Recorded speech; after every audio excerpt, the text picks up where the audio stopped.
it has already come a long way in terms of going from the rudimentary concept of infrastructure as a service to moving onto platform as a service, and then trying to wrap everything into the umbrella of software as a service being something that you can deploy against a combination of those two concepts.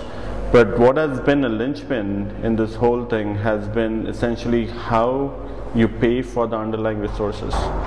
So while Amazon has done a great job at defining a payment model that has worked very well, it still does not serve the the needs of some scenarios, which is inherently you're caught somewhere in between a casual user and a continuous high-end user.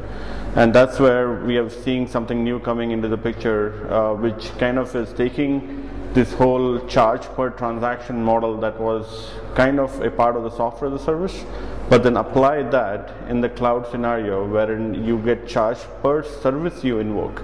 So it's a very interesting concept, because if you think about it, a typical transaction may involve a bunch of different services, but then your most common transaction may involve lesser services than a complex transaction.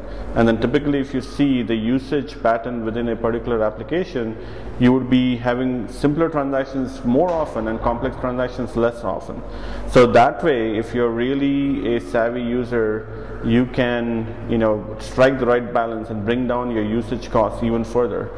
Google is trying to take a big step in that direction. Amazon we'll have to wait and see if they follow. Obviously, Amazon has the lead in this whole thing, but Google might just be able to change the game as we know it. And that's where we are really trying to see how we can help our clients decide to take the right path in between these two main cloud providers.